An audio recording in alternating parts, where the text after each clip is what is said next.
The French Grand Prix, the oldest Grand Prix in the history of motorsport. It was first run in 1903. Paul Ricard himself lives in a house just over there on the hill. Now 75 years of age, one of the great collectors of art, one of the best collectors, for example, of Salvador Dali. But it was at a racetrack that he got his name plastered on the billboards. In 1970, he opened this Paul Ricard circuit, and in that race I competed in a Formula 2 car. Then in 1971, the French Grand Prix was held here.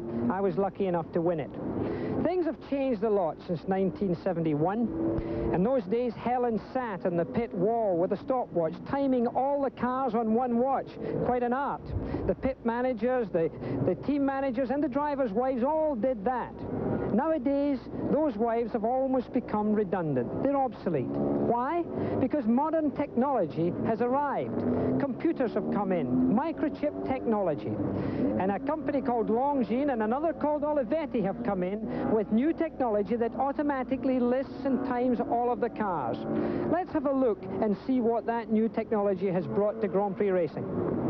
For 5 years now, under the direction of Casper Arnett of Longines and Luigi Saratoris of Olivetti, these two companies bring to each Formula 1 Grand Prix event 16 people, 35 metal cases containing 2 tons of timing and printout equipment costing over $1 million. 50 monitors are supplied to service the press, officials, administration, TV networks, and race control. A transmitter is fitted to each of the 26 cars.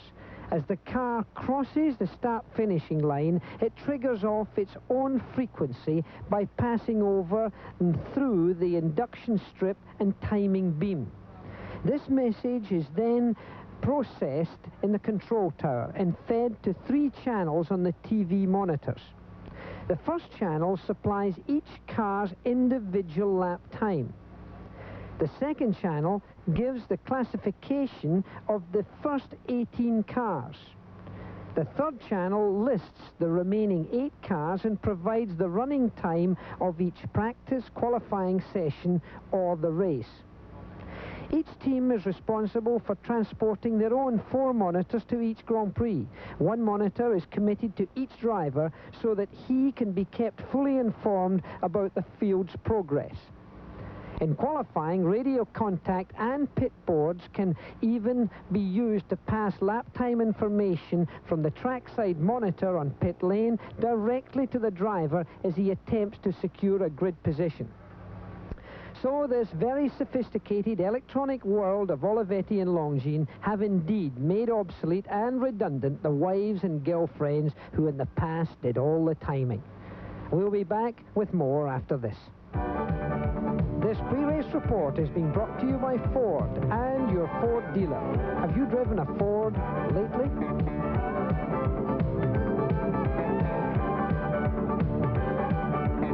Fact is the drivers themselves. In 1967, a company called Elf was created in France, an oil and petrol company. In fact, I raced with them right from the very beginning. But there was a great shortage of French drivers. As they progressed, and in 1969 I won the World Championship with Elf, and with Matra, a French car company, they realized that the one thing that was missing were French Grand Prix drivers. There was only one, Jean-Pierre Beltoise, and he was to become a carrot that was to be dangled in front of French youth to try and encourage them to come into racing. But Elf went a stage further. They started a program called Pilote Elf, or Driver Elf. They started by running competitions, and in 1971 their first champion in that competition was to win a place in the following season's motorsport. That man, he's called Patrick Tambay, still racing today, and right now he's with John Bisignano. Patrick, of course you know this circuit very well. You actually were the first driver to win the Pilote Elf competition. How did that competition actually help your career?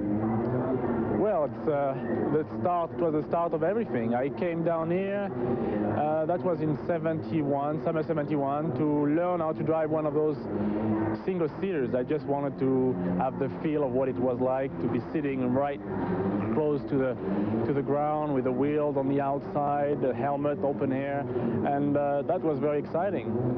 And I learned all the feels of driving a single-seater, which are very, very different from a standard saloon car or whatever.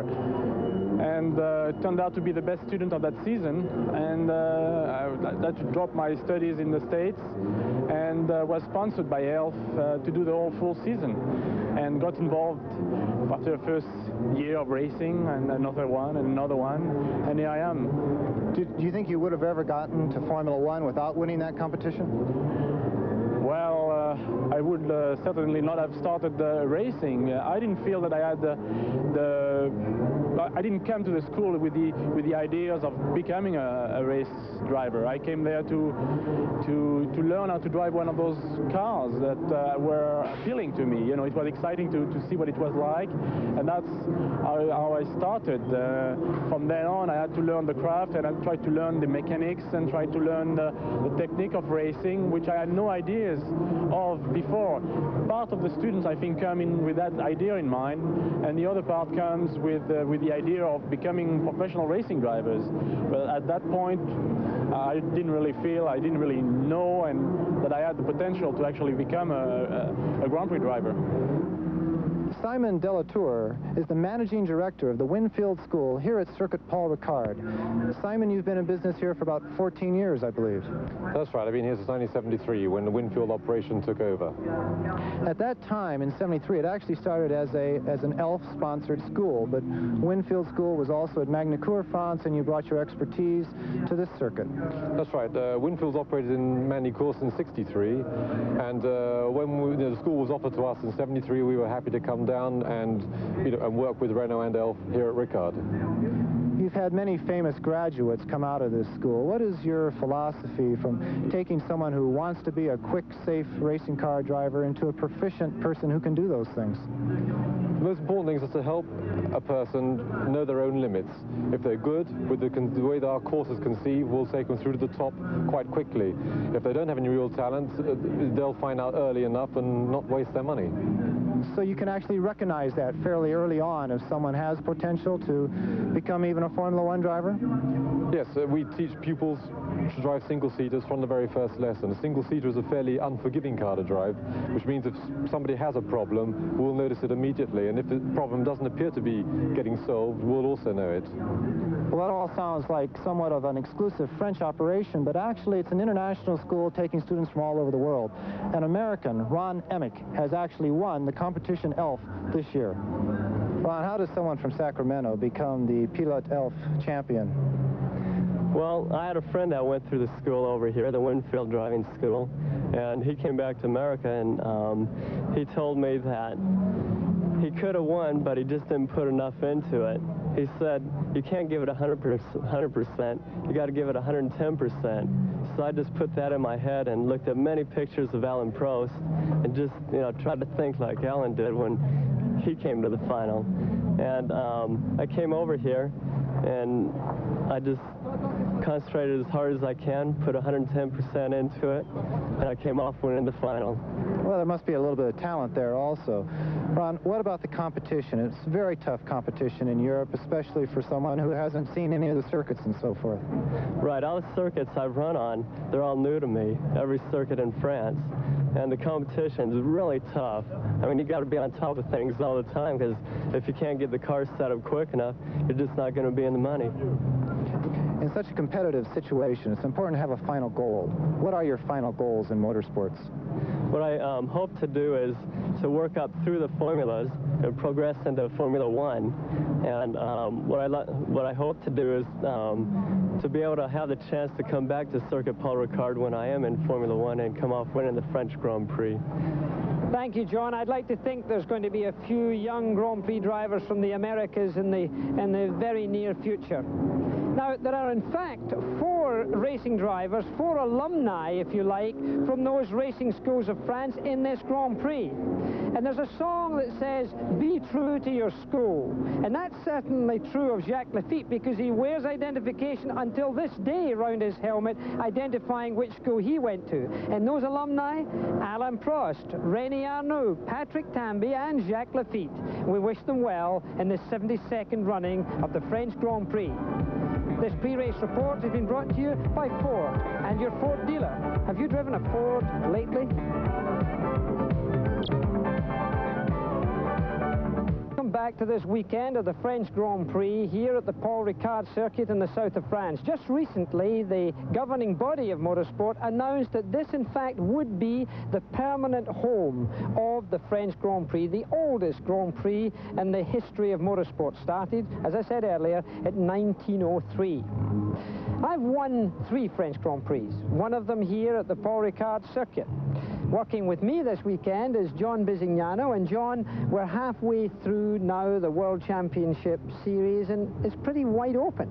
Exactly, Jackie. The first half of the season has gone extremely quickly, as we all know. And at the moment, there are 3 different teams. That represents 3 different chassis, 3 different engine makers, and of course, 3 different drivers. Prost, Senna, and Mansell are only separated by 7 points. And in mid-season, that's a very important position for all of them to protect that leading bunch. Now, also, Goodyear is very rarely challenged on any Grand Prix circuit this year from another tire manufacturer, but of course, Pirelli has always been strong here. They won here last year with Nelson Piquet, and their cars in qualifying and practice have done extremely well. So it's going to be a tire battle out there this weekend, Jackie. Well, so far it's been hot all weekend, good Riviera sunshine, very close here to the Mediterranean. Now let's have a look at the start grid for this French Grand Prix. For the 5th time this year, Ayrton Senna has grabbed pole position at the Circuit Paul Ricard. Next to him on the front row is Nigel Mansell in the Canon Williams. Right behind him is Nelson Piquet, his teammate, also from Brazil. 4th place is taken up by René Arnoux in the Ligier, powered by Renault. 5th place is Alain Prost, the current world champion, driving the Marlboro McLaren tag. Next to him, the red Ferrari of Michele Alboreto. 7th place, Keke Rosberg in the 2nd Marlboro McLaren. 8th position is taken by the young Austrian driver Gerhard Berger in the Benetton BMW, and right behind him his teammate, ex-Indy driver Teo Fabi in the 2nd Benetton BMW. The 2nd Ferrari, driven by Stefan Johansson from Sweden, is holding down the 10th place. 11th, Frenchman Jacques Lafitte, the oldest driver in this Grand Prix, driving the Ligier Renault. 12th, Johnny Dumfries, Patrick Tambay in 13th position, Derek Warwick in 14th. Martin Brundle, another Englishman, in 15th position. Riccardo Patrese in the Olivetti Brabham in 16th. 17th, the young Frenchman Philippe Streiff. 18th, Christian Danner in the Barclay Arrows. Nannini with Minardi in 19th. Jones in the Lola Ford in 20th. Terry Boutsen in the USF&G Arrows, holding down 21st position. 22nd, Dr. Jonathan Palmer in the Zach Speed. 23rd is Andrea De Cesaris from Italy in the 2nd Minardi. Hoop Rottengatter from Holland in the 2nd Zach Speed West car, holding down 24th place. 25th place, Genzani Osella, and his 2nd Grand Prix ever, North American from Canada, Baird in the Osella. We'll be right back in a few moments for the exciting start of the French Grand Prix, which is being brought to you by BF Goodrich TA Radios, built for you to take on the road, by Ford and your Ford dealer. Have you driven a Ford lately? And by Budweiser, Beechwood aged for that clean, crisp taste. This Bud's for you.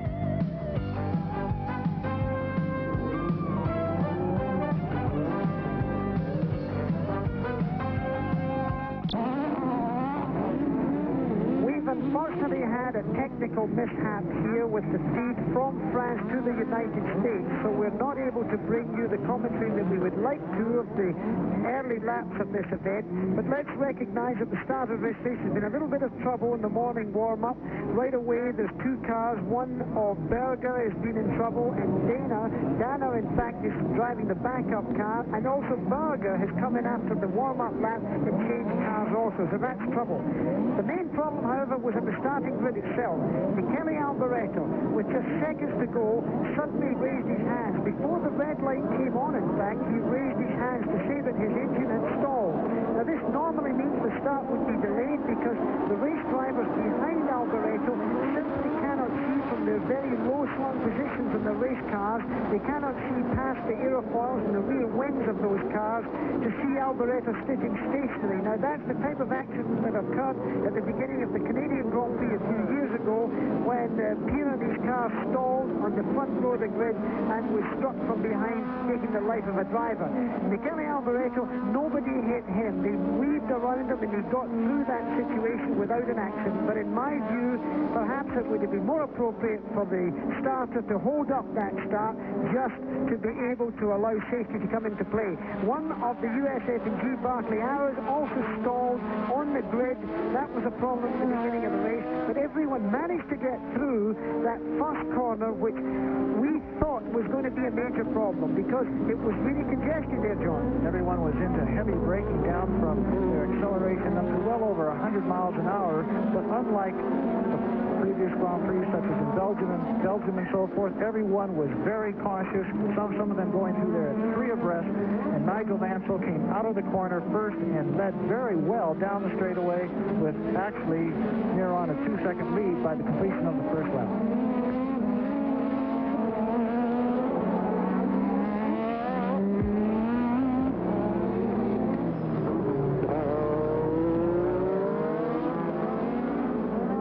And look at the cloud base. You can see that low cloud base there on that picture. One thing, Jackie, there on lap 2 that was very obvious is that the drivers, and here we have Poop Rodengatter coming into the pits with a left rear tire down. Poop is the Dutch driver. Also, on that second lap is what we saw was the fact that the drivers liked one of the changes in the track, is the fact that added an excellent passing area going into that tight right-hander, the new right-hander, another Ferrari in the pits. I don't know when I've ever seen Alboreto. I don't know when I've ever seen so many cars into the pits so soon. Well, the pits are busy. Alboreto and the Ferrari. Ferrari are in the lower spirits than any time I can remember ever. De Cesare. Andrea De Cesare has gone off the road, and he's okay. The car doesn't look as if it's been damaged in any way. He's rejoining the racetrack. And there we see Alboreto's car coming out of the pits now. It looks like, or is it Rothengatter's car? Rothengatter's put a new tire on and he's going out. Johnny Dumfries is under pressure from the Gitan car there, being driven by Jacques Lafitte. Quite a mix-up here at the French Grand Prix, and we'll be right back.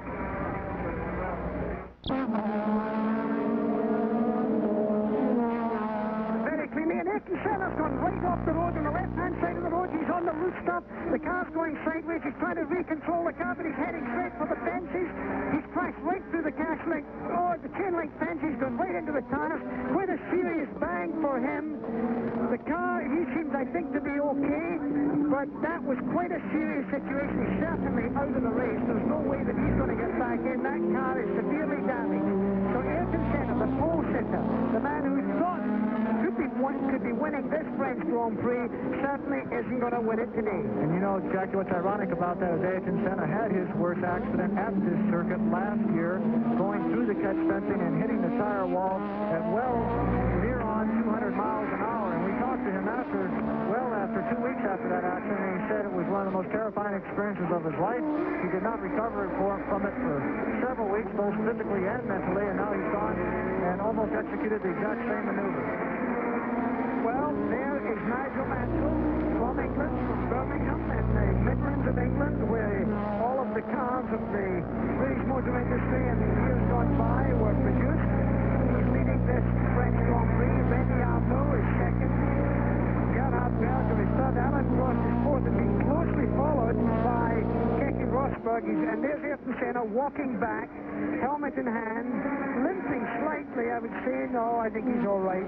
Looking back over at where he had gone off the road. The workers still working on his car there.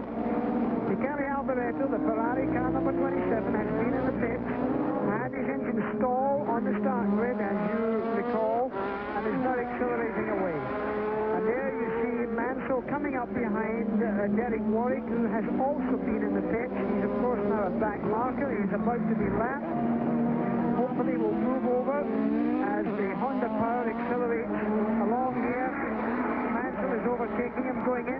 off will be from 6th gear, a first-gear corner. Look at the vapor trail coming from the rear wing of that car there. Give you some idea of the very heavy humidity. The rain has been threatened in this race. There's Berger really holding up Alain Prost. Again, Jackie, one thing that had to be going through Ayrton Senna's mind as he was walking back to the pits is, of course, he is leading the World Championship with 36 points. Behind him is Alain Prost with 33. And for him to be walking back to the pits, watching the people going around the circuit that are in contention with him for the World Championship has to be a very depressing sight.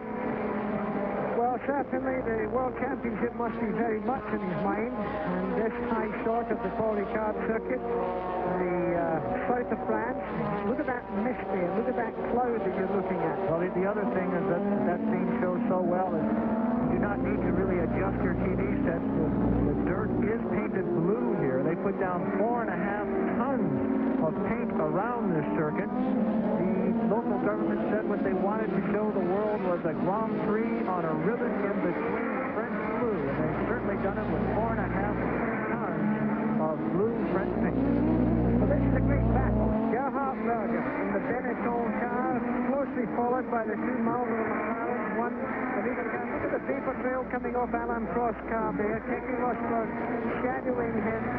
Berger, very mature young driver. This is really putting him under pressure to have the reigning world champion right behind you as they accelerate up to about 198 miles an hour along this long straight into the corner called the through that corner, everything is right, it's flat, and there's the three cars that we were considering to be in a great battle. Up behind them is Jacques Lafitte. Well, Nelson Piquet comes up behind that, actually. The teammate of the man who's leading the race right now, Nigel Mansell. Mansell with the Honda Power Williams has been very, very strong all year, John. I mean, he's really been a man that is becoming the man to beat. Really? Nigel Mansell brought into Formula One by the late and great Colin Chapman of Lotus. Again, he's from the Midlands of England, as Jackie Stewart pointed out earlier, and he's a gentleman who did not pay his way into Formula One. He earned it on merit, yet still he did not shine with his talents until he got into the Frank Williams team. As he goes into this corner one now, just in front of it, we have Gerhard Berger certainly not blocking, but certainly protecting his area there, but he came out of the corner very slow. We'll see if he can pick up his speed before, and as we have a spin from the Osella, it was Berg, actually, the Canadian driver in his second only Grand Prix. I'm sure he was trying to watch his mirrors more than he was watching where he was going in front of him. He's trying to be extremely courteous to everyone, to stay out of everybody's way, and got himself into trouble. Well, this is going to be quite interesting. It's BMW power against the TAG McLaren power here with regards to the three up front. As car number 5, that's of course the car of Nigel Mansell. Frank Williams, the owner of the Williams team, still in hospital. Well, he's actually left hospital now with his paralysis, but he's certainly getting better.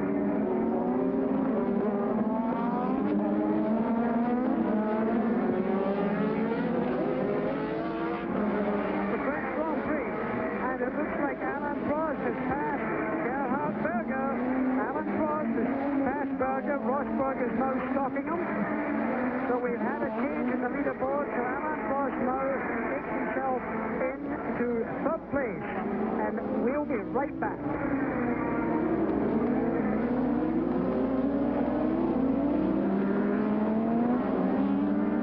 Jackie Stewart along with John Bizignana. We're back at the French Grand Prix. You're going to certainly get a lot of motor racing today on ESPN.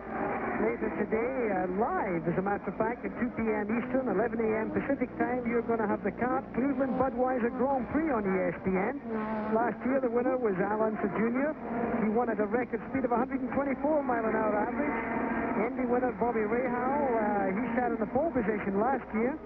He won his first race at Cleveland, the first ever Cleveland Grand Prix in 1982. And would like to win again in his home state because he comes from Ohio. The points leader is Michael Andretti, the son of Mario. Danny Sullivan, he was the winner in 1984. Tom Stever, Mario Andretti, and Rick Meals, they're all headliners. Very impressive. In fact, great team of kart drivers performing today. The race will be run at the Lakefront Airport, which is a 2.48-mile road course. It's got 88 laps of racing with 218 miles, so it's going to be quite a spectacle. $500,000 are up for prize money, and the $50,000 goes to the winner. The site, well, that's the Burke Lakefront Airport in Cleveland, Ohio, live today, ESPN, 2 p.m. Eastern Time, 11 p.m. Pacific Time. Well, as Keke Rosberg follows his teammates' lead and passing into that corner one, going around a back marker, we should quickly mention that at the Cleveland Bud Grand Prix, Danny Sullivan, an ex-Formula One driver, is on pole position. Emerson Fittipaldi, a two-time Formula One world champion, is in second place on the grid.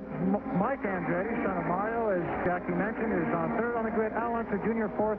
Mario Andretti, of course, the American world champion, is in fifth place, and another great name in Formula One, Brabham, is bringing up the sixth place of that Cleveland grid. Well, since we went away there, Gerhard Berger's come into the pits. He, of course, was in early contention there, and he's been in the pits. Fabi's been in the pits. The Johansson Ferrari's been in the pits. There's quite a mix-up here. Let me just run through the leaders for you at the present time. Nigel Mansell is in the lead. Lenny Arnaud of France is second. Alain Prost is third. Keke Rosberg is fourth. Nelson Piquet is fifth. Nelson Piquet found his way up very comfortably.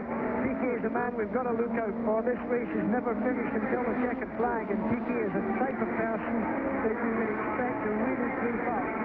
And taking up the sixth position and the last of the World Championship points, of course, at the present time is Jacques Lafitte, who incidentally is competing in his 175th Grand Prix this weekend. That's quite a record for any Formula One driver.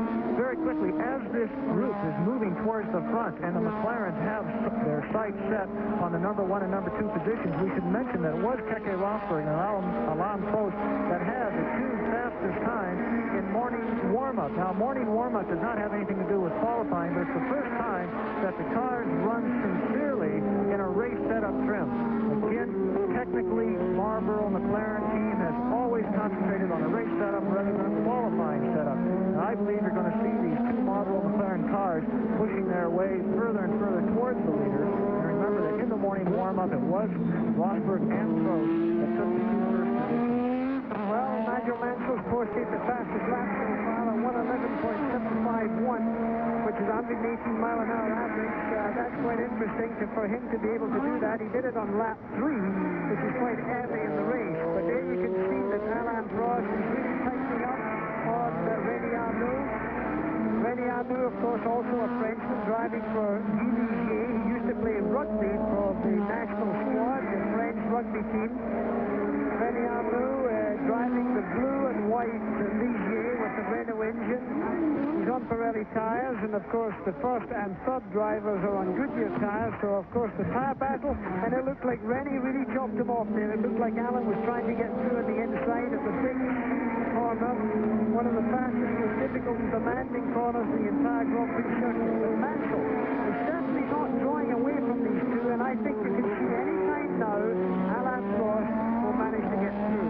Well, we should mention that at the moment, between first and second place, there's 3.5 seconds difference, and we'll take another look at that as they come around this time. Between second and third, well, it's less than 1. You can see it just here. And Alain Prost now, tremendous security, the Hall of the Professor, as he comes on to the pit straight, accelerating hard, first, second, third, fourth, fifth, sixth gear. They'll brake hard. This is a first-gear corner that they're now looking at right now. Go back into first gear. They'll jump a few gears, accelerate into second gear, hold it in second, go through here in second gear, then up to third, the fourth, the fifth, the sixth again. With all that turbo power, they're running around 850 brake horsepower. They're slipstreaming, drafting down there. Look at him, he's alongside him now. Can he do it? It's the fastest turn in Formula One right here. He's done it. Alain Prost has taken second place. Alain Prost, in his home country, is just taking second place out of his homeland Frenchman, or René Arnoux. And now he puts himself into a very serious second place. Now Prost is going for a lot of records here. He wants to be the first man since 1959 and 60 to win the World Championship back-to-back, as Jack Brabham did. He's looking to beat my record of 27 Grand Prix victories. He's very anxious to do that, Jim. Well, he's done 96 Grand Prix.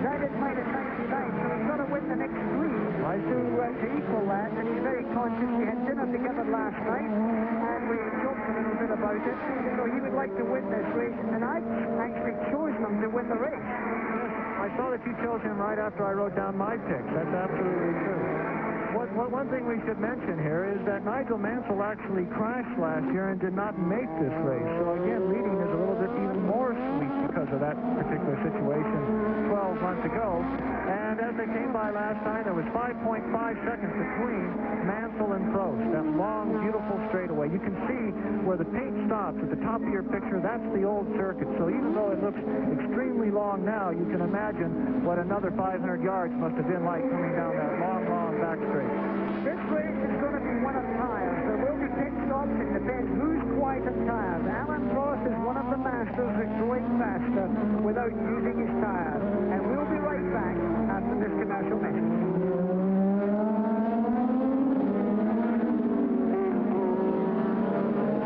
The French Grand Prix, Nelson Piquet has been in the pits. His car you're looking at right now is in fresh tires.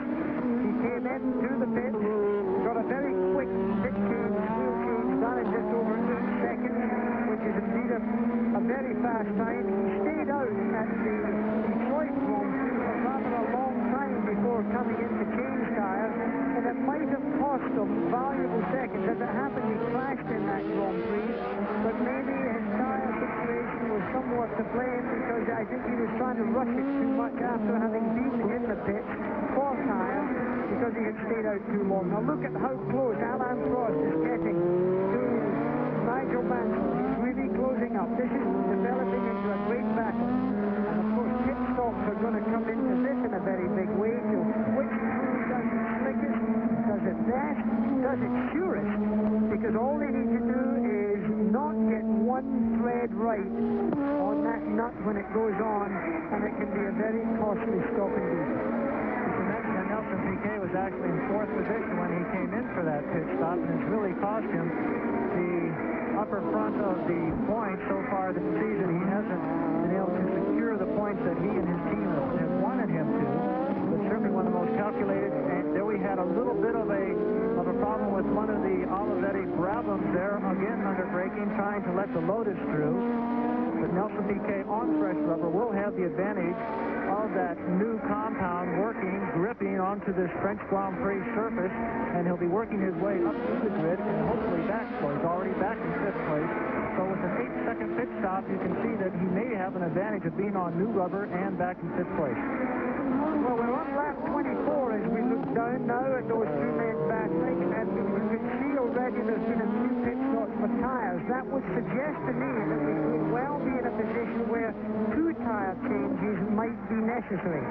So I think that's... Oh, that was rather a hurried move by the French cameraman there. Quick pan. But I think we may well be into a situation of 2 tire changes. Look at the visibility. It's not too clear. It's really very misty. It could be that we could have rain in this race before the end of the event. This is something that the drivers and the teams have got to look out for. Jack, you mentioned Lee Dog earlier of Goodyear. I was also talking to him, and he said if they started coming in before the 35th lap for tires, they would definitely have to make 2 stops.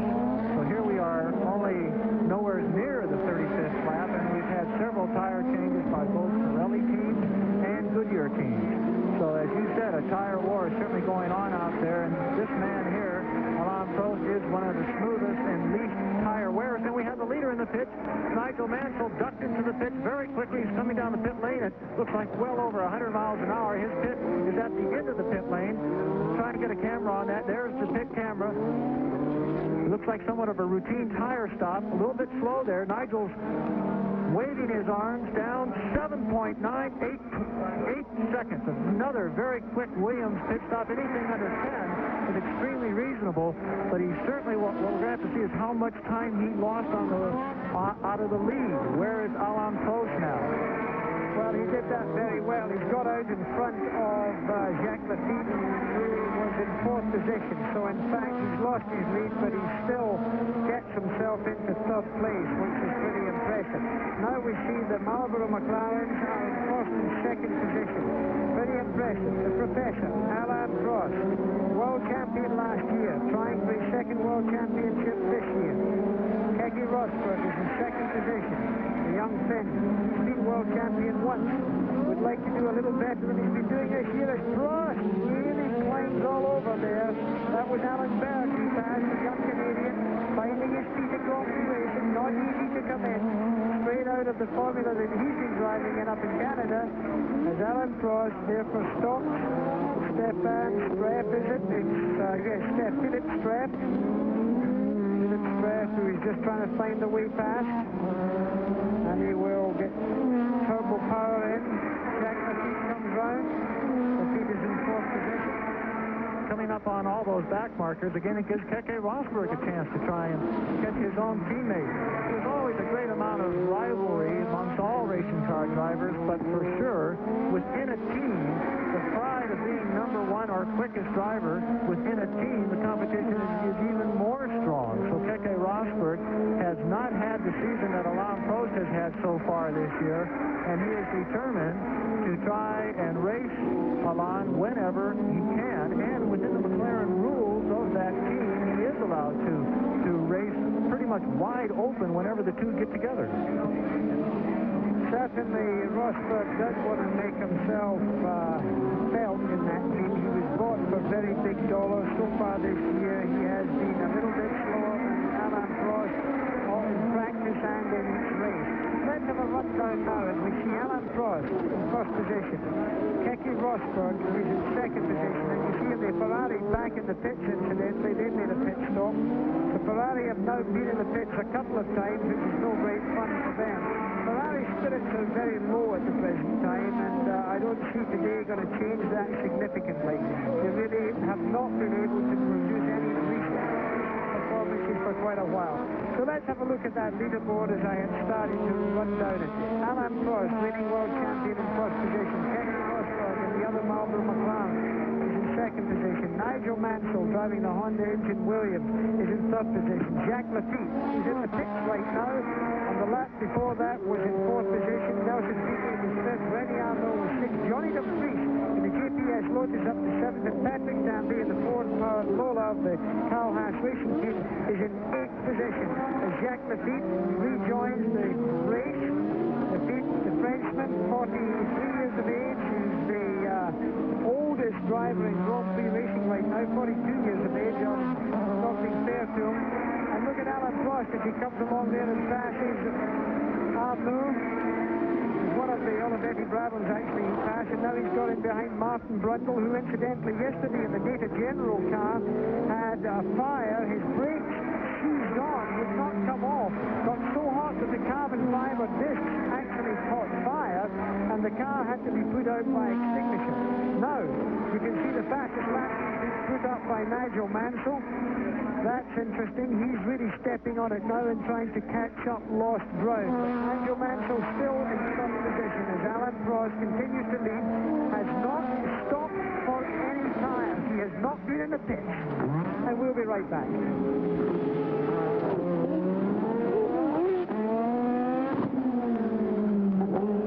We're back at the French Grand Prix in the south of France. This is Jackie Stewart along with John Visignano. We're looking at Alain Prost, the leader of the French Grand Prix, the oldest Grand Prix in the history of motorsport. Started way back in 1903, they tell me. Even I wasn't there to see the beginning of that race, but Prost is going into the pits. No, Rosberg's going into the pits. There is Prost. His own teammate has got into the pits. That's quite interesting. I would expect that to be the case. I expect Rosberg to use up more tires than Prost, and we'll have to wait and see what his stop in the pits is going to mean in respect of time. They're not covering the Rosberg pit stop, so therefore we can't tell you on the screen.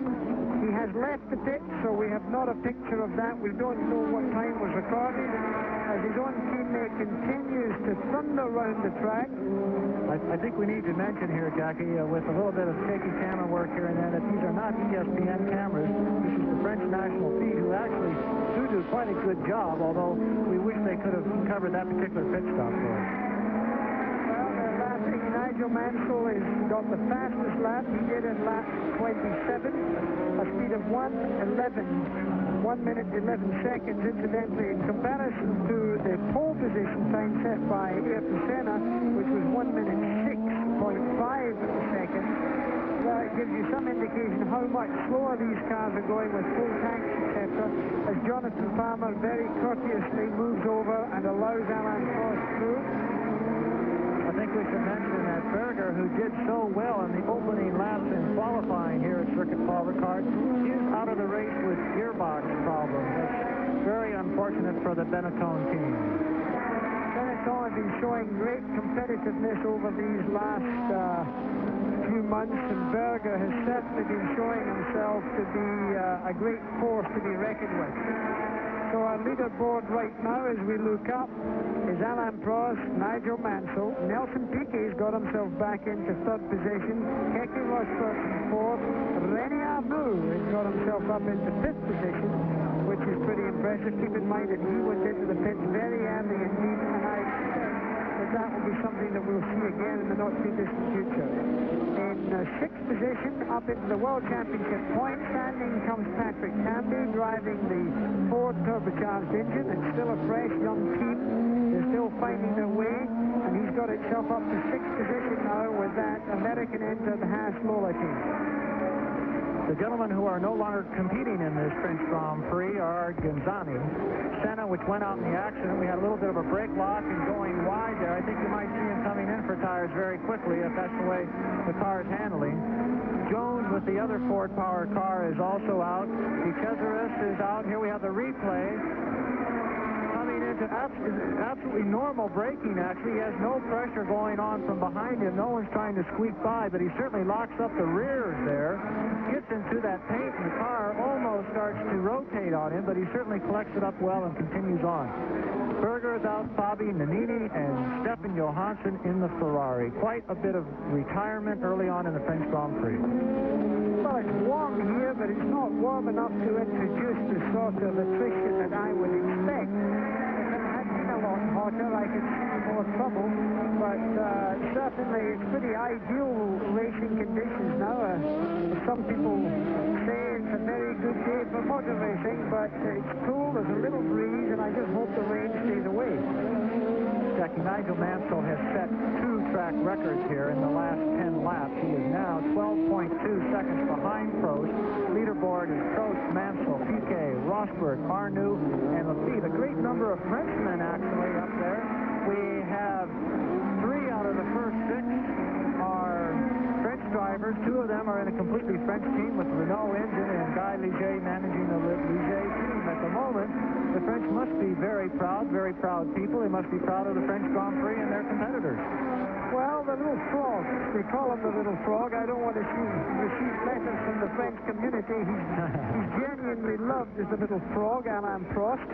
You remember has not been in the pit. I have never called him the little frog, Jackie. Maybe because you have dinner with him on Monsour's boat. You can say that to him. But one thing I would not do is, excuse me, little frog, can I have an interview with you? Well, that's what he's called.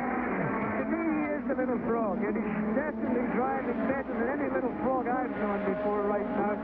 He really has brought himself up this season. I think he even surpassed at the present time Nelson Piquet in my books as the best Grand Prix driver. His maturity has come of age. He certainly is driving very conservatively. Keep in mind that he has not been in the pits yet, and he's still leading by a healthy margin. Now that means that if he keeps going, he could hold on to maybe only doing 1 tire pit stop. And this could win the race from this man, Nigel Mansell, driving number 5, who has already been in the pits, and therefore by so doing and now churning out those fast laps that he's doing, because he's had 2 lap records, by doing so, he finds himself using up more tires. He may require a second pit stop. So, an excellent point. Everyone behind Alain Prost stopped early in the race for tires, and therefore, as we understand, will have to stop again. If he can make it another 7 or so laps as he goes around Terry Boutsen in the USF&G Arrows car, Terry being a very good gentleman there and laying him through. If Prost can go another 7 or 8 laps on that set of tires, then he's only going to have to change once. Well, I think that's going to be a major issue here. And I did say at the beginning of the race that I did think that he was likely to be able to conserve his tires more than anybody else. As he passes the pits, we'll be getting his information, potentially by radio and by pit board. There's the gap, 12.108 seconds between he and Nigel Mansell. As Brabham goes through there, the Olivetti Brabham not been having a very happy season. The BMW engine not performing quite as well as expected, but the chassis, I'm sad to report, has not been really performing very well for the drivers either. Like you say, this, of course, is the oldest Grand Prix in Formula One racing, and you won here in 1971. I happened to be a spectator in 1971 of that event, and one thing that has changed since then is your expert commentary, and we have Luke Rottengatter missing a corner there, almost missing a corner. Looks like he's wearing a wheel too. He has taken off the left front wing and certainly pulled that corner back to the point where he is not going to be able to continue. Coming also in the pits is Patrick Tambay. We don't know if he was connected in that. Looks like a routine tire stop. But Jackie, when you won the race in 1971, as we have Prost now coming into the pits, I'll get to this story. I hope that they show, the pit camera shows Prost stop. He is right at the very end out of range. We have a replay of what may be the Zaxby incident. Up in the air is Johnny Dumfries, who went over the corner of the Zaxby under braking there. Johnny Dumfries having one of the best races so far in his career, but he is continuing. Prost is out of the pit, and he joins in front of Nigel Mansell. Prost did not even look in front of Nelson Piquet. He must have lost at least one position. Yes, Piquet was in third place, and he joined right in front of Piquet, so now Nigel Mansell leads the French Grand Prix. Well, we're all out of breath after that. I think we must have lost the pit camera. French television did not give us that picture, so I fear that they've lost that pit camera. There you see the little Frenchman. He's back out there. And Nigel Mansell, once again, leads this French Grand Prix. It's happened already today. I don't know if it will happen again, because I have a feeling he'll have to come in eventually for new tires. And I think Alain Prost will be able to see this race through with one set of tires. Now that's a pretty big gamble. There's a couple of things come into play here. Fuel consumption and tire wear. It's not just a question of wearing the tires down until they're bald. That is not the question. It's the question of getting the tire temperatures up so that they are no longer competitive when performance goes off.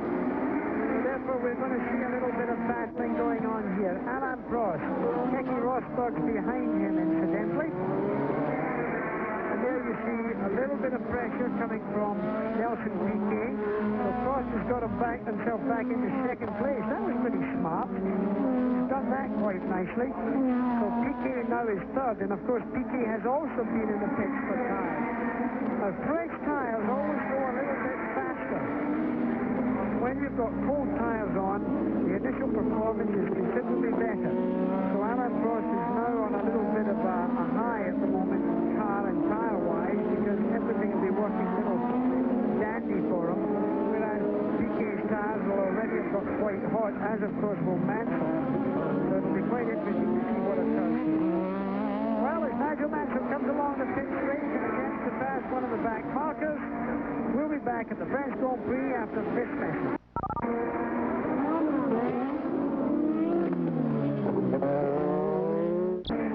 We're back at the French Grand Prix. The cars you're looking at are Michele Alboreto and the Ferrari with Alain Prost tucked in behind them.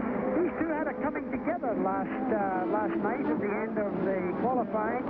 Prost and Alboreto ran into each other with no great damage to either car or driver, but a little dented ego. Alain, oddly enough, admitted that he may have been at fault. He wasn't looking in his rear-view mirror.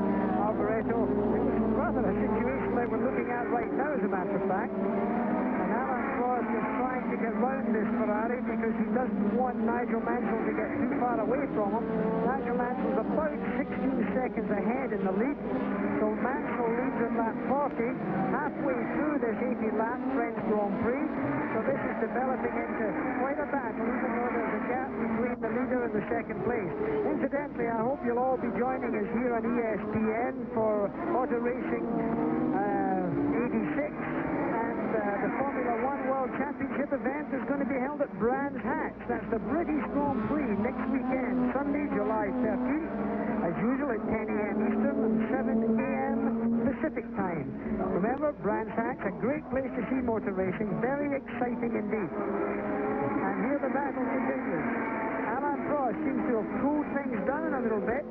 He's now trying to get round one or two of these cars. It's very heavy traffic. The Ferrari still leads them, so he can't be catching Nigel Mansell very quickly at the present time. In fact, I wouldn't be surprised if Mansell's opened up a little bit of a gap. Well, you're exactly right, Jackie. It's gone from 15 seconds to 17.3 seconds. Prost has to be wanting to get around that Ferrari with everything that he and his car can put together to do it as quickly as possible. And he does go around on the outside of that particular corner. He has the exact speed of Jonathan Palmer coming up to lap the second time. But again, you have always said, Jackie, that Prost is the most calculating driver in Formula One. He came into the pits as he pulled out around the back street to take it easy on braking. He came into the pits exactly on lap 35, where Lee Gogg said was the very best time to come into the pits. Well, there was a chalk-off job.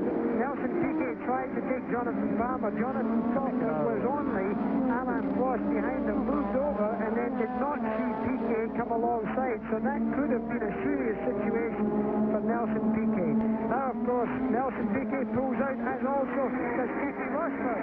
Rosberg takes Piquet. So Keke Rosberg turned on his boost. There's a little button on the steering wheel, and if they hit that button, power comes in by about 50 brake horsepower for a 5-second sweep. And you can see that taking place right now. This is a replay of what's just happened on the main straight here at the Paul Ricard circuit. The car on the left-hand side is Keke Rosberg. The yellow and white and blue car on the right-hand side was that of Nelson Piquet. And he certainly was taking advantage of there, but the battle continues.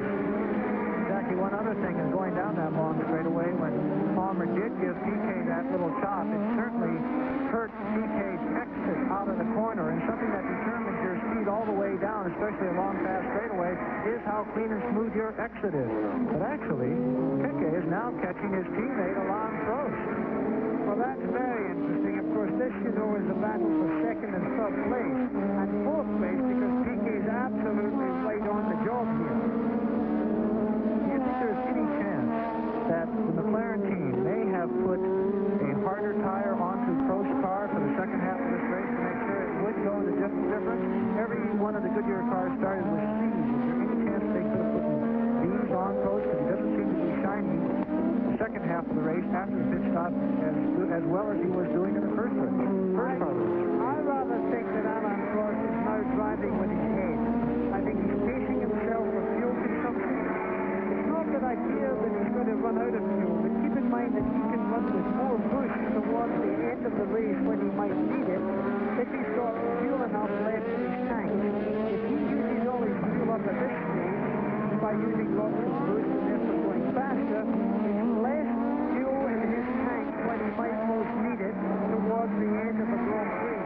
Because if Nigel Mansell does go in for a second tyre stop, it would then, there's Keke Rosberg nearly put himself into a situation which no driver should allow himself to get into. He went alongside Riccardo Patrese. Patrese had not seen him, and even if he had seen him, he felt that the corner was his.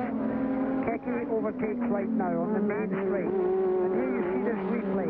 Watch the car, the dark car there, the second car, the picture, starts to turn, and Keke Rosberg really started to make a move there that was very ill-advised. I would not have chosen to try and overtake at that last moment there. I don't think that was an appropriate move.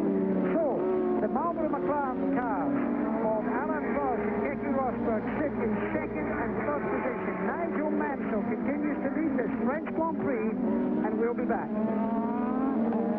Grand Prix of France, you can see the leaderboard there, and we see in our picture Nigel Mansell from Alain Prost, Keke Rosberg, Nelson Piquet, René Arnoux, and Jacques Lafitte fill the first 6 places here. In the south of France, beautiful Paul Ricard circuit. There's been quite a lot of news going on this weekend here in this French Grand Prix. BMW still serve the world of Grand Prix racing with a very shock announcement that they're going to withdraw from Formula One engine development work and withdraw all their engines at the end of this season.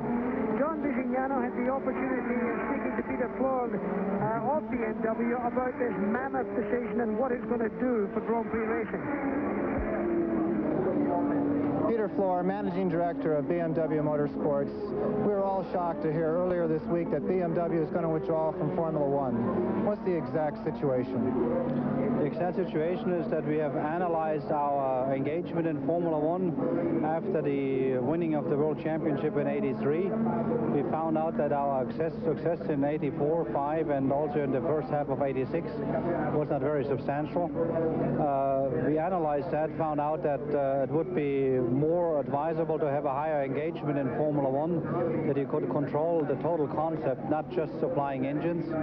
This was unfortunately no possibility for us to realize or to make such a thing happen. That's why the BMW board decided. Philip Strass cars very firmly on fire. The firefighters are simply not dealing with it accordingly. There's only one fire extinguisher there. The fire extinguisher operator now, one coming from behind. He cannot see what he's doing. The other ones have gone in, properly dressed. That car was a turbo fire. The fire wagon is now going along the pit lane in the opposite direction. They're fighting the fire fairly blind. It looks like it was a turbo fire, but that's oil fire. That black smoke is not something you want to see. That car is firmly on fire. They have not got it out. I fear that car, I'm afraid, will be very badly damaged indeed. It does look as if they've got it under control now. They've got several firemen on it. As we go back to the action here with Alan Prost still attempting to catch Nigel Mansell. The fire truck firmly in command now. We must point out one thing is that the fire truck is blocking the entrance to the pits, and he's also laying down an awful lot of spray right on the entrance to the pits. This is going to be a disaster for people coming in for tires or any other reason. This is a very sloppy effort by the French, I'm afraid. The French take great pride in their activities associated with motorsport. The president of the international governing body of motorsport is French, and he usually comes to the French Grand Prix and is very proud of this event. But I'm afraid that that performance that we've just seen is not very impressive. Also driving the fire truck reversing down the wrong way on the pit lane is extremely dangerous. Many years ago at Indianapolis, unfortunately, there was a young lad killed by a fire truck going down the wrong way on a pit lane. And in pit lane, you somewhat get accustomed to only looking for one-way traffic, and with an excited scene and people driving down the opposite way, many people can be hurt. Luckily, now the fire is out. The second problem has developed. They're trying to sweep up all this extinguisher spray that has deposited itself just at the most important part of entering the pits. Well, that was quite a bit of action there. We're sorry we interrupted there, but that certainly was a bit of wild action. We'll go right back to the interview in just a second. Just I'll let you know that Alan Prost is still 17.5 seconds behind Nigel Mansell. So let's go back now to the interview with Peter Flor of BMW with John Designano. Peter Flor, Managing Director of BMW Motorsports. We were all shocked to hear earlier this week that BMW is going to withdraw from Formula One. What's the exact situation?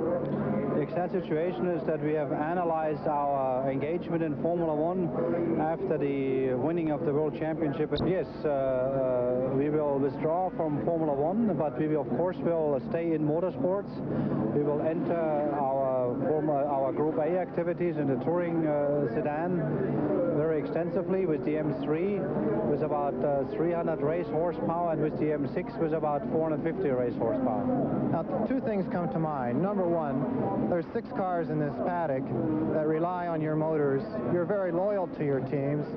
What's going to happen to those teams, to those drivers, to those organizations? The reason why we made this announcement was because our contracts with Arrows and Benetton call for a decision within the month of June. That's why we had to make it within the month of June. It's always like that in life. If a deal is over, or if you have to depart from a certain situation, that this leaves very many sad feelings behind, especially if the situation was as positive as our relation was. Second thing is BMW has relied heavily for sales on a motorsport endorsement. Now, performance this year has not been as good as in the the past, a lot of people are going to think that you're quitting while you're down. That has to not be the image you want to leave motorsports with. No, we are not quitting when we are down. We are restructuring, and restructuring means that our engagement in the Group A World and European Championship going to be a lot more extensive than it was. And we believe that this restructuring, with the certain amount of success, will reestablish our image in regards of motorsport better than we could do it with our activities in Formula One. Peter, I must say, Group A does not have the ambiance, the impact, and all of the things that go to selling and building fine road cars that Formula One has. This is correct. The attractiveness of Group A in the eyes of the public and the commercial value of Group A is far, far, far behind Formula One. There's no question asked that Formula One is the highest class of motorsports, but BMW is restructuring. That's what BMW wants to do. And BMW Motorsport is a total subsidiary of BMW AG, and we will carry out this program. We today have wet eyes.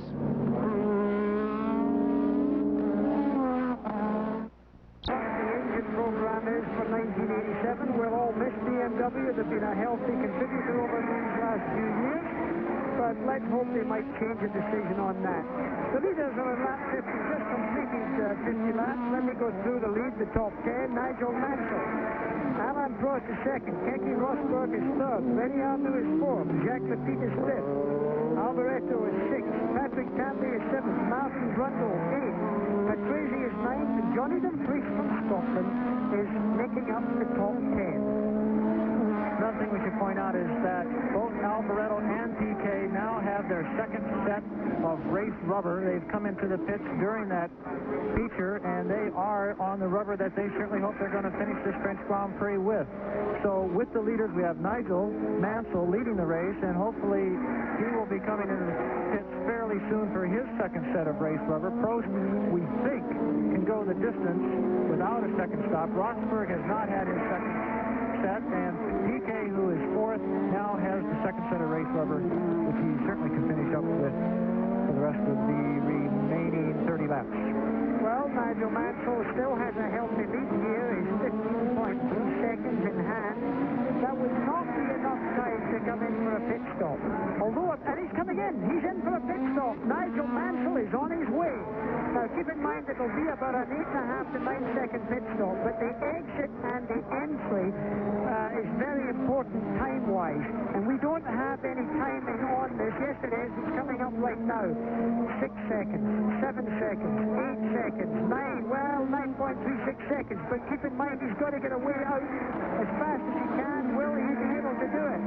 And there is our man. What an amazing race this is turning out to be. Nigel Mansell, he's now on cold rubber. It now has behind him, is that Keke Rosberg? I think it is. So Alain Prost may already have gone through. We couldn't identify where. Keke Rosberg, Jackie. Okay, so now Prost is leading the race. Nigel Mansell is second, and Keke Rosberg is third. But Nigel Mansell, he's on lap 52 right now, with an 80-lap race, is on fresh rubber. It will be difficult for Alain Prost now, I fear, to stay ahead of him. This will be a very interesting tactical race. Prost, our leader, right there. The thinking man's driver. The professor, they call him. Very talented. Looking on this 96th Grand Prix that he's running right now. The age of 31. Looking for another Grand Prix victory. He won at Monaco this year. That was his most recent win. Of course, he was the 85 world champion.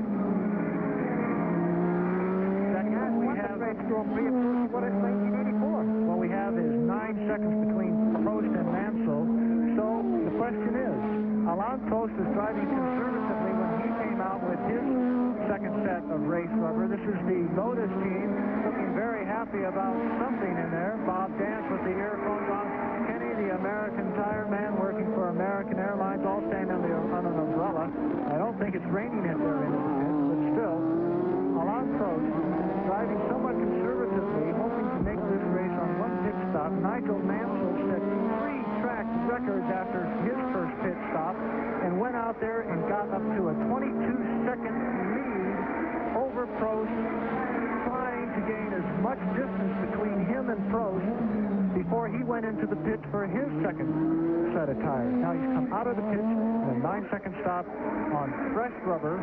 So Nigel Mansell tried to build up that lead, made his pit stop, came out into second place. And we'll have to see which philosophy is going to work, the conservative one pit stop or the flying two-pit stop approach. Well, I can surely believe that he's trying to drive gently and slowly catch the monkey as far as he's concerned. He's got to be very gentle, very progressive, and really quiet on his tires to try and keep those tire temperatures down. But he is the best man to do it. Incidentally, he has already actually raced in 96 Grand Prix. This will be his 97th Grand Prix. As Nigel Mansell goes through the C, that's the Swan. It's the most difficult corner in this Paul Ricard circuit. I went out there yesterday and watched those drivers who are out there, and some of the comments that I made might be of some interest to all concerned. It seemed to me that Ayrton Senna was the fastest through there. He was amazingly clean. He was very fast. The car itself looked better than anybody else's car. The Lotus was really good. Next best car through there, incidentally, was the Lola with the Ford engine of Patrick Tandy. Johnny Dumfries was good. Martin Brundle was quite good also. Funny enough, some of the fastest cars were not quite as tidy. That was as Alain Prost continues to lead this French Grand Prix, and there you see the man right up behind him right there. There's not much of a gap towards Nigel Mansell. And we'll be right back after this commercial message. Along with John Bisignano and the French Grand Prix, welcome back. You're here to see a great motor race on ESPN. This is really top driving by two of the best and fastest drivers in Formula One Grand Prix racing at the present time. It's really the tortoise and the hare principle, because Nigel Mansell has been twice in the pits, running sprints between tire changes. Alain Prost, on the other hand, has only been in once for tires, stroking his car. It will be interesting to see now, as you can see this battle for first and second developing, whether Mansell will be able to take his lead, go out and take a commanding lead, so that Alain Prost cannot retaliate by going into the pits and getting himself sorted as Nigel Mansell takes the lead of the French Grand Prix. Nigel Mansell of Great Britain in the Honda engine Williams passes Alain Prost, who really didn't make a lot of room for him, as they go into the main back straight now. The Marlboro McLaren stocking with cannon on the back wing, mobile in his gas tank, Honda powering his Williams chassis on his Goodyear cars as he zooms up this main street at about 198 miles an hour, and you can see he's already opened up a bit of a gap, John. And in doing so, he actually set his fourth track record here at Circuit Paul Ricard. This has to be rapidly becoming his favorite race car circuit on the entire World Championship Tour. What happened is, on the first lap out of the pits, there was a 9.1 second gap. He was making up almost 2 seconds a lap, which is amazing in Formula One. He brought it down in 5 laps to 1.1 seconds on the next tour. He set up for a beautiful pass and easily took Prost under braking into turn 1. Now we've got to see if Prost bites the bullet and comes into the pits. There are a good 25 laps, 23 laps left to go in this event, and we've got to see if Prost decides to come in and maybe get some new rubber and challenge back. He's certainly going to be slowing against those cars who have had their second set of rubber on. He could go all the way back to third or fourth place if he stays out there. Well, the bits of debris that you see there are chunks of rubber, I fear. Bits of rubber that have come off of those tires, and they're being thrown high in the air. And there's another engine, Johnny Dumfries. Johnny Dumfries, the young Scotsman, trying not to have too much fire extinguisher put on the car. There's no point in dousing the car totally. The fire has been put out. Johnny Dumfries, the young Scotsman who had been in 10th position, was doing very well indeed with the JPS Lotus. Keep in mind that Ayrton Senna had an accident earlier in the race. He's perfectly all right, but his car is out. Incidentally, Actually, while we were away there for our commercial break, Jonathan Palmer had a slight coming together with a barrier. He's okay. He's in okay shape. No damage done to him. He's walking back to the pitch as Nigel Mansell gets himself alongside McCrazy. Under braking, behind Martin Rundle, Alain Prost is shut out of that little sandwich for the moment. Seems like Patrese has been in that exact same situation about 6 times today. Well, Riccardo Patrese has never been known to make a lot of room for anyone to pass. But certainly he didn't give any room there. But Prost comes out of his draft, out of his slipstream, going into the Chignet, which is right there. Gives him a well and true sort of Formula Porte attitude before the right-hander of the Chignet corner. They're now going round. I had a little excursion there a few years back in a Formula 1 car that I well remember. Martin Rundle and the Data General Tyrrell brings himself around as left-hander accelerating and third up into fourth gear as we leave that corner. As Mansell goes round on the outside very cleanly without too much effort. Rundle taking his own line. No, Jackie, with Mansell setting 4-track records to do his care approach to this situation is so well decided. The last question is, how much fuel has he used in being so dedicated to that particular philosophy? I think that he will have enough fuel left in the car, but it is a consideration.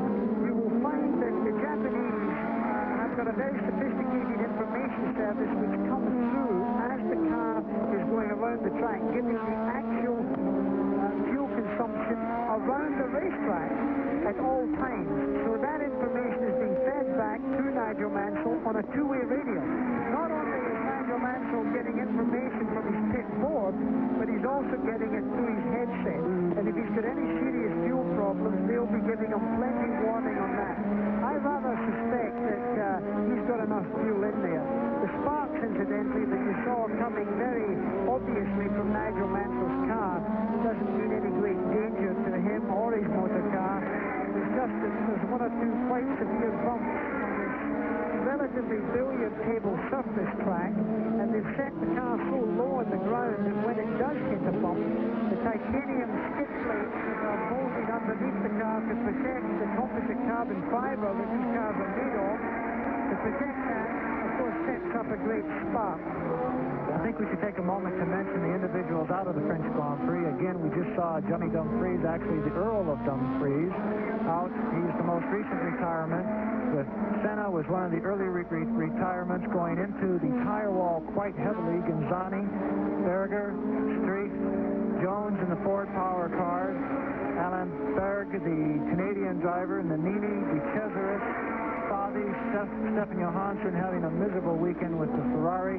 Hoop Rottengatter, the Dutchman, also out of the French Grand Prix. High above the Grand Prix by our helicopter shot supplied by French television, as we see René Arnoux. French television obviously paying courtesy to this man who's in fifth position as I commentate with John Bisignano in an overcast day.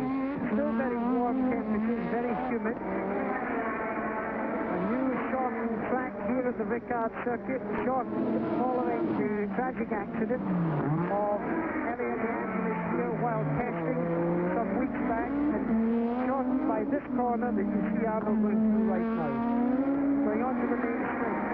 This track is now only 2.369 miles around, which is considerably shorter than it was before, as it was 3.6 miles. So they've chopped 1.3 miles off of this racetrack.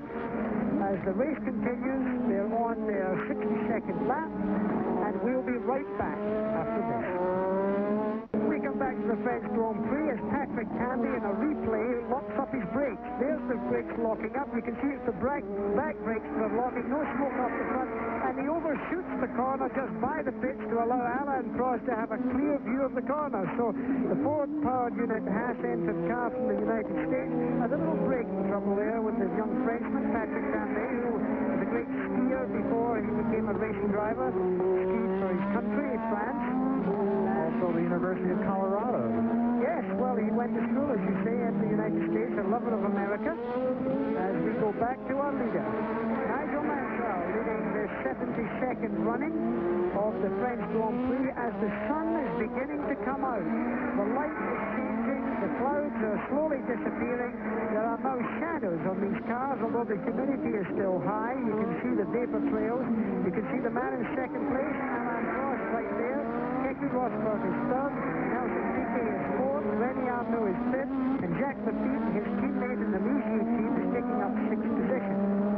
You saw the gap there is 2.8 seconds between Alain Prost and our leader, Nigel Mansell. Mansell really has become a major power in Grand Prix racing this year. It's very nice to see, again, so well deserved by Nigel Mansell, one of the drivers who did not buy his way into a ride. Again, at Lotus, he was a bit overwhelmed by the situation there with Frank Williams expertly sent. Tambay, again, off the track. This is not like Patrick Tambay whatsoever. It seems like in the exact same area, and he pulled on right in front of Derek Warwick. I think you might find that the problem there is that it could be the front balance bar of his brake system has broken because he's left himself with no front brakes and only his rear brakes are working. So I think you'll find that he's got a major problem there with his front brakes. Clearly he has a problem. Well, it's certainly going to be a problem to complete another 15 laps until the end of the race with only his rear brakes. And given when you only have the rear brakes, that locks them up very easily, and the car is thrown into what can be considered a very easy spinning situation, which none of the drivers like to think of entering at near on 175, 180 miles an hour at the end of this straightaway. Jackie, I was trying to say about 40 laps ago, when you won the French Grand Prix in 1970, do you remember what your acceptance speech was on the podium in front of such a large French crowd, winning in a French-sponsored car? Well, I remember winning the race, and I remember them playing God Save the Queen, exactly, which is the most important thing. Yeah. When your own national anthem is played, well, it's a big, proud moment. Your heart swells, the tears come to your eyes. And I remember, I think at that time, I remember looking underneath the trophy to see if it was an original, because in fact it was a China trophy. Well, your exact words were, Monsieur, my chassis, très bien, my moteur, très bien, pilote, très bien. Well, I must have been speaking to you at the time, obviously, clearly speaking in a manner that would allow you to understand it, John. I was a young Formula 3 driver trying to qualify for a Formula 3 race with a broken elbow, and I had done it at Circuit Clermont-Ferrand, where you won the French Grand Prix the year before. So. Yeah, we managed to win 3 French Grand Prix in total. They were quite important races for me. This Ricard circuit, as I said earlier in the day, was first created in 1970 by Paul Ricard, who became very rich after the war, making a drink called Ricard, which frankly the French seem only to drink. It's quite an unusual product. Very. It's yellow in color, but certainly loved by the French and loved by Ricard himself. So he's been a great man for France by building this racetrack. He also has an island down here, and he has a couple of hotels on. He's a great collector of art. He's very much loved by the French people and very identifiable. Now 75 years of age, unquestionably watching this race today. Patrick Tambay has come back into the pit. We can see the Haas pit directly across from our commentary booth. It is a lengthy pit stop, and they are certainly working on what could be the brake balance or bias system of that car. It's somewhat of a lengthy process to try and repair, especially during a Grand Prix, but they will probably try and get him out for the remaining laps. Any laps done in that car can be of use to developing the engine and the chassis for next year and races yet this season. Well, look as if they're taking the rear wing off his car. There's quite a large amount of work going on in Patrick Tambay's car, which is clearly not in your picture. We're privileged to see this because of our position across the track.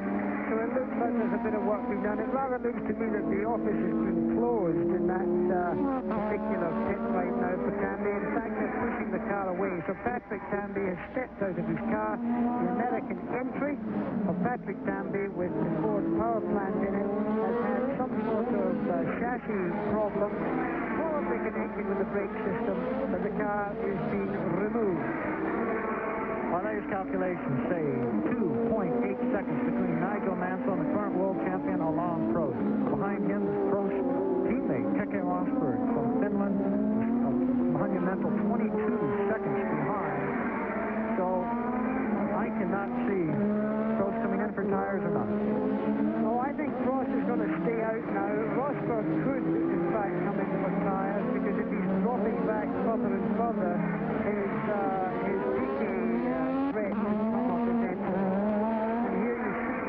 Rosberg, braking hard for this right-hander, which he takes in first gear. And there you see Nelson Piquet, just what I was recognizing could occur. Piquet is going to put Rosberg under pressure.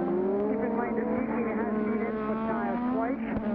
So this could be a situation. The difference is 5.2 seconds between Rosberg and Piquet, but that's not true now. That was a lap before. And certainly he's got much closer now. I think we're going to see a change in order there, and Rosberg is going to be under great pressure. We'll be under great pressure to the French Grand Prix in just a moment.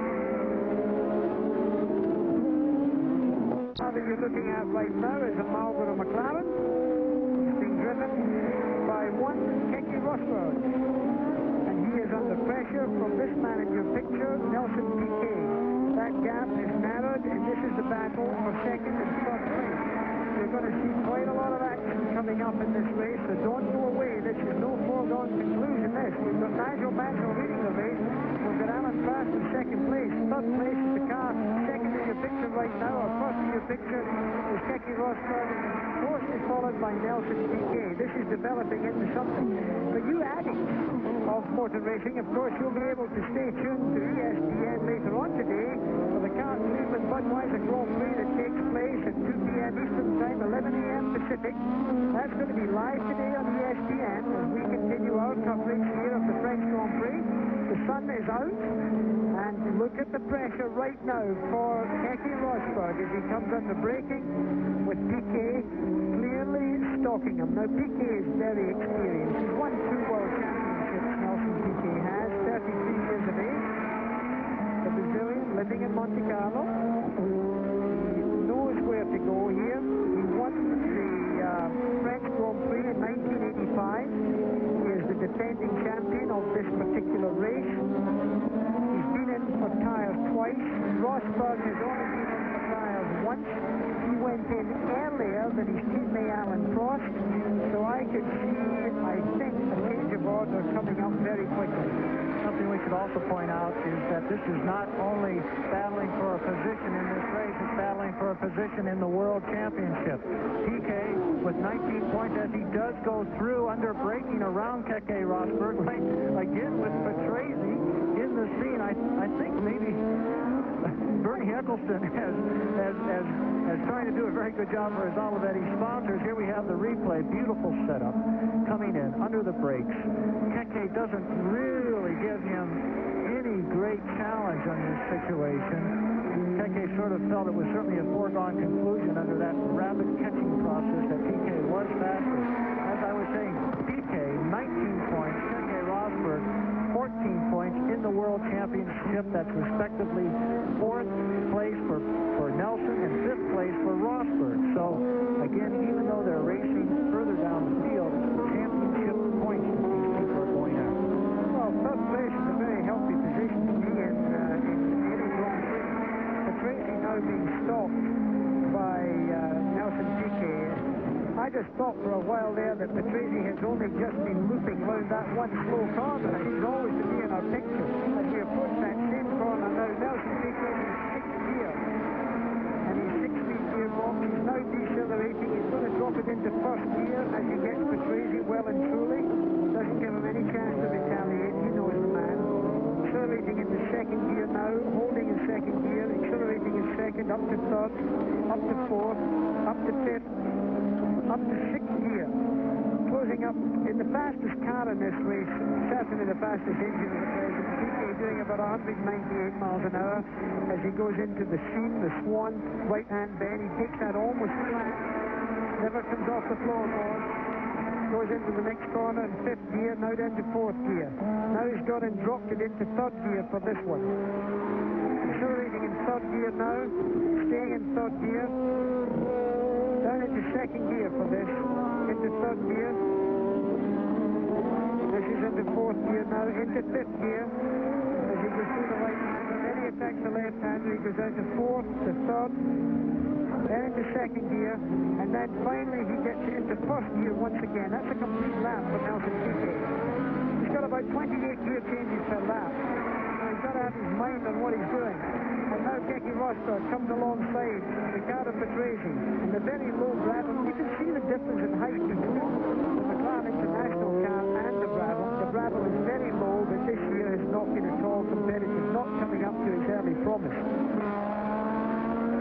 statisticians here have told us that the difference between Mansell and Prost has been increased up to 8.6 seconds, then all the way back to Nelson Piquet minus 27 seconds, and Rosberg a single second behind Nelson Piquet.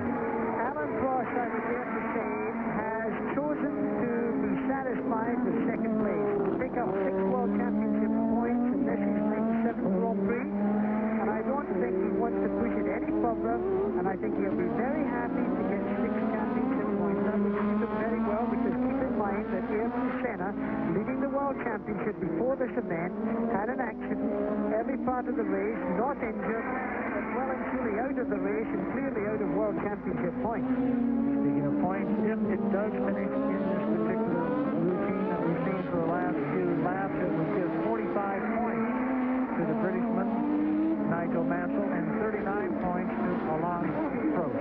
And the World Championship would be taken over by Nigel Mansell, and Ayrton Senna, who came into this race leading the championship with 36 points, would be dropped behind those individuals. 5 laps to go. With only 5 laps to go, this is the order. That is Nigel Mansell, our leader. Alain Prost is second. Nelson Piquet is third. Keke Rosberg is fourth. Rennie Arnaud is fifth. Jacques Lafitte is sixth. McGrady is sixth. Seventh is Brundle. Sorry, eighth is Brundle. Ninth is Warwick. And Alboreto is making up the 10. Now this is going to change as we get close to the end here. You're going to see some developments here, but Nigel Mansell now, I think, is just got to stroke it round here so that he doesn't make any major errors. This is one very important thing he has to do here. He must keep away from other troubles. Drivers get tired. They don't look in their mirrors. It's the type of thing that can severely affect the outcome of a race this close to the finish. And Nigel Mansell has to stay very alert. He's very fit. Probably the strongest and fittest of the Grand Prix drivers. He's a big man. He's not at all a small man. And because of that, I suppose he might have a little added stamina. Prost is extremely fit but very slight. He only weighs around 60 kilos, which is really not very much at all. Jacques Lafitte, in fact, is the lightest driver in Grand Prix racing, with just, I think, a kilo lighter at 59 kilos. Both the lightest and the oldest. That's correct. He's 42 years of age, and if he finishes this race in 6th position, it would be wonderful. He would pick up a World Championship point and his 175th Grand Prix finish.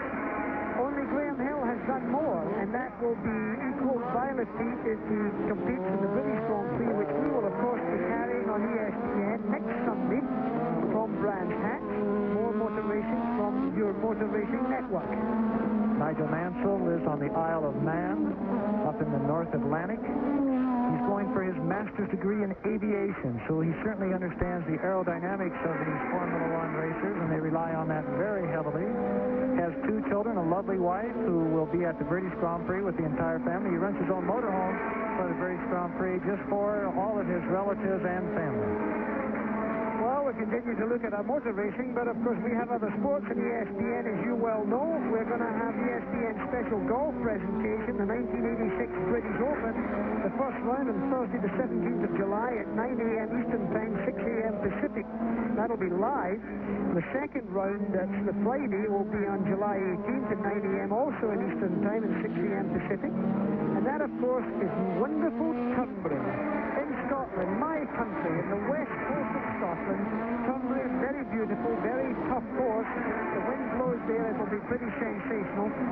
Sandy Lyle, who of course is a Scotsman, also living in England, for goodness sake. I don't know why, but he is a Scotsman.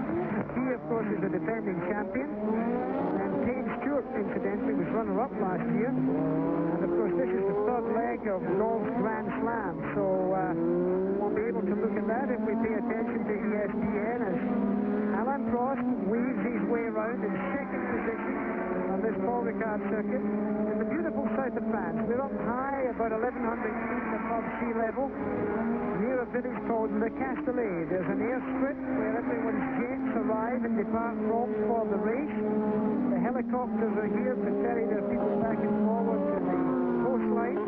The O.J. family have got their helicopter and their beautiful boat on board. Incidentally, Mansell O.J. and his brother Aziz have been great supporters of the Williams team and of the McLaren team. Aziz created a world record in Oklahoma yesterday by jumping out of a parachute. And 1 lap to go in this French Grand Prix. 100 of them jumped out of an aircraft and created a world record. So the LJs are creating records. They're not winning this race, but we're looking at Nigel Mansell in this last and final lap. Beautiful Honda-powered car, owned and team-owned and still managed by Frank Williams, who had a tragic road car accident going down from the circuit testing many months ago. He is recovering very well. We also should make note that Mark Surer, the Formula One Arrows driver that was hurt in a rally accident, is removed from the German hospital and has been moved back to his home city of Bern, Switzerland, and he is recovering extremely rapidly now also. Nigel Mansell has pulled out a 10.4-second lead. All he has to do is keep it on the island between the blue painted dirt here in Circuit Paul Ricard.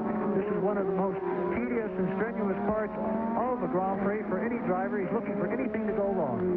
Well, there's not much to go wrong right now. If he's opted into neutral and coasted the rest of the way, he would win this 70-second running. It's the final corner, and there it goes. The checkered flag is out for Nigel Mansell. Both hands in the air as he lifts in salutations to his pit crew as we wait for Alain Prost to complete the same last few meters of this racetrack. The right-hander, he's just doing it right now.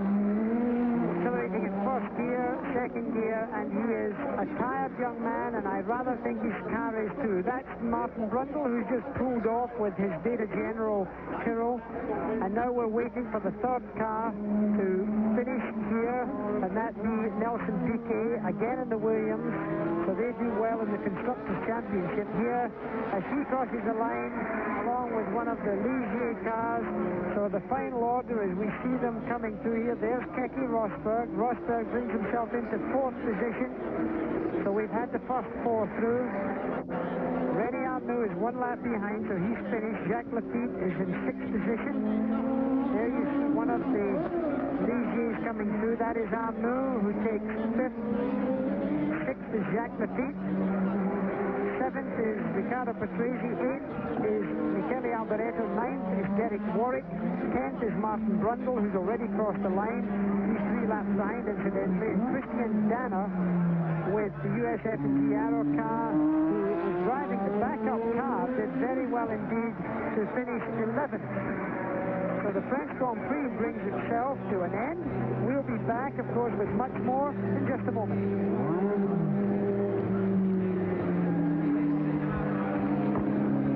Race. Let me run down over this pretty picture of France as the crowd are beginning to disperse.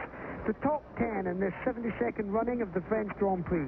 The winner was Nigel Mansell. Alain Prost was second, and there you see Alain Prost coming up to the winner's interview for the podium and the presentations. Nelson Piquet, as one of the cars belonging to Johnny Dumfries, gets pushed away. Nelson Piquet was third. Keke Rosberg was fourth. René Arnoux was fifth. Jacques Lafitte was sixth. Riccardo Patrese was seventh. Alboreto from Italy was eighth. Ninth was Derek Warwick from England, and 10th was Martin Brundle in the Data General car.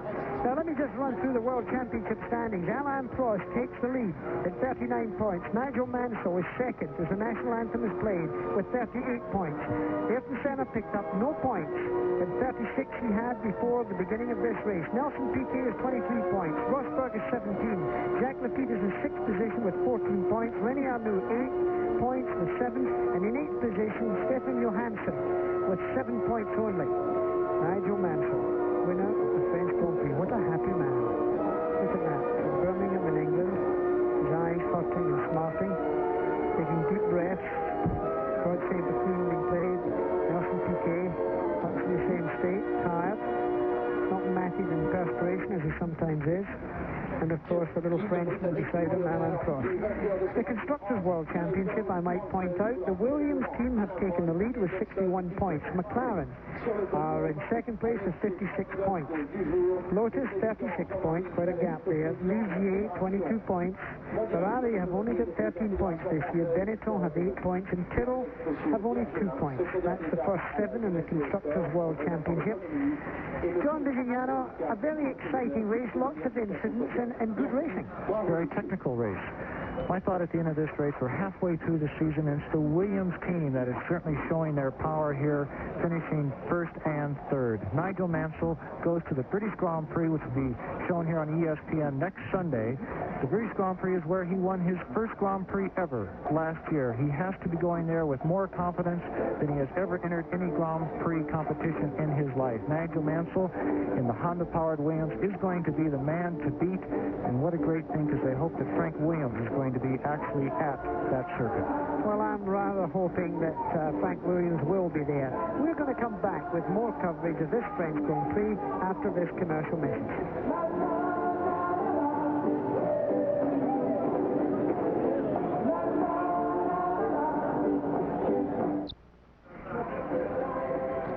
Back at the French Grand Prix. The clouds are still low, but the weather's still dry. It's very warm, and of course the French Grand Prix has been won by Nigel Mansell.